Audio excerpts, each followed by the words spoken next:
இந்திய உணவு பாதுகாப்பு துறையும் ஐக்கிய நாடுகள் சபையும் இணைஞ்சு அன்னபூர்த்தி தானிய ஏடிஎம் ரேஷன் விநியோக முறையை தொடங்கியிருக்கு. 24 மணி நேரமும் செயல்படும் இந்த மெகா பிளான் மூலமா இனி ரேஷன் கடைகள்ல வரிசையில நிக்காமலே துல்லியமான எடையில ரேஷன் பொருட்களை பெற்றுக்கிடலாம். இது பொதுமக்களுக்கு கிடைச்ச மிகப்பெரிய ஜாக்பாட் அப்படின்னு சொல்லலாம்.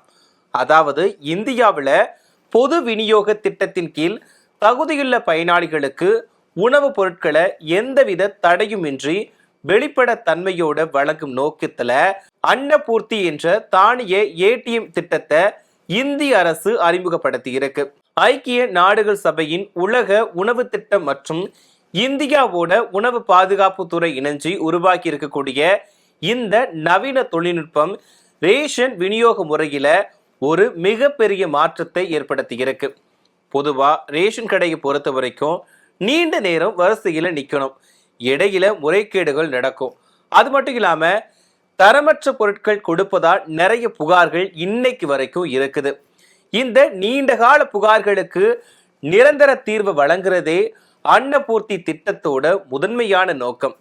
இந்த தானிய ஏடிஎம் இயந்திரமானது வங்கிகள்ல நாம பயன்படுத்தக்கூடிய ஏடிஎம் இயந்திரத்தை போன்றே வடிவமைக்கப்பட்டிருக்கு. இதோட செயல்பாட்டு முறை ரொம்பவே எளிமையானது, அது மட்டும் இல்லாம ரொம்பவே பாதுகாப்பானதுமே கூட. பயனாளிகள் இயந்திரத்தோட திரையில தங்களது ரேஷன் கார்டு நம்பர் அல்லது ஆதார் கார்டு நம்பரை உள்ளிடணும். அப்போ யார் வேணாலும் கார்டு வச்சு எடுத்துடலாமான்னு கேட்டா அது முடியாது. என்னன்னா முறைகேடுகளை தவிர்க்கிறதுக்காக விரல் ரேகை அல்லது கண் விழித்திரை மூலமா பயோமெட்ரிக் சரிபார்ப்பு செய்யப்படுது. இந்த சரிபார்ப்பு முடிஞ்சதுக்கு அப்புறமா அந்த பயனாளிகளுக்கு மாதம் எவ்வளவு அரிசி, கோதுமை அல்லது பருப்பு ஒதுக்கப்பட்டிருக்கு அப்படின்ற விவரம் திரையில தோன்றுமா. பயனாளி தனக்கு தேவையான அளவை தேர்ந்தெடுத்து அதுக்கப்புறமா இயந்திரத்துக்கு கீழே பகுதியில பைய வைக்கணுமா. அடுத்து சில வினாடிகள்லேயே துல்லியமான எடையில தானியங்கள் வழங்கப்படுமா.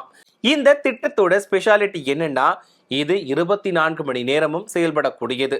இதனால கூலி தொழிலாளர்கள் மற்றும் அலுவலகம் செல்வோர்கள் தங்களுக்கு வசதியான நேரத்துல ரேஷன் பொருட்களை பெற்றுக்கொள்ள முடியுமா. ஒரு நிமிஷத்துக்கு 25 கிலோல இருந்து 50 கிலோ வரைக்குமே தானியங்களை வழங்கக்கூடிய திறன் கொண்டது இந்த இயந்திரம். மக்களோட நேரத்தை மிச்சப்படுத்துவதோட 99.9% துல்லியமான எடையை உறுதி செய்யுது இந்த இயந்திரம். மேலும் இவை குறைந்த மின்சாரத்தில் இயங்கக்கூடிய வகையிலையும் சூரிய மின்சக்தி மூலமா செயல்படும் வகையிலையும் சுற்றுச்சூழலுக்கு உகந்ததா வடிவமைக்கப்பட்டிருக்கு.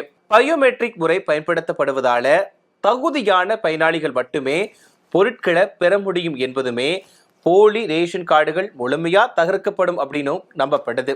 இந்தியாவில் முதல் ஆட்டோமேட்டிக் ஏடிஎம் ஹரியானா மாநிலம் குருகிராம்ல சோதனை அடிப்படையில் தொடங்கப்பட்டு பெரும் வெற்றியை பெற்றிருக்கு. இதை தொடர்ந்து ஒடிசா, உத்தரப்பிரதேசம், குஜராத், கர்நாடகா மற்றும் மகாராஷ்டிரா போன்ற மாநிலங்கள்ல இந்த திட்டம் நடைமுறைக்கு வந்திருக்கு. இந்த திட்டத்துக்கு மக்களிடையே கிடைச்சிருக்கக்கூடிய நல்ல வரவேற்பை தொடர்ந்து மத்திய அமைச்சர் அமித்ஷா இந்த திட்டத்தை இந்தியா முழுவதுமே விரிவுபடுத்த உள்ளதா தெரிவிச்சிருக்காரு. விரைவில் அனைத்து நியாய விலை கடைகள்லையுமே இந்த இயந்திரங்கள் நிறுவப்படும் அப்படின்னு எதிர்பார்க்கப்படுது. நம்ம தமிழகத்தை பொறுத்த வரைக்கும் இப்போ அனைத்து ரேஷன் கடைகள்லையும் பயோமெட்ரிக் முறை அமல்ல இருக்கு. இருந்தாலுமே இந்த தானிய ஏடிஎம் இயந்திரங்களை படிப்படியா அறிமுகப்படுத்துவது குறித்து தமிழக உணவுத்துறை தீவிரமா ஆய்வு நடத்திட்டு வராங்க. இந்த திட்டம் முழுமையா செயல்பாட்டுக்கு வரும்போது இந்தியாவோட பொது விநியோக முறை உலகிலேயே மிக சிறந்த மற்றும் வெளிப்படையான தொழில்நுட்ப திட்டமா மாறும் அப்படின்னு எதிர்பார்க்கப்படுது. மொத்தத்துல ஏழை எளிய மக்களோட தேவைகளை மிக விரைவாகவும் நேர்த்தியாகவும் நேர்மையாகவும் பூர்த்தி செய்ய இந்த திட்டம் ஒரு வரப்பிரசாதமா பார்க்கப்படுது.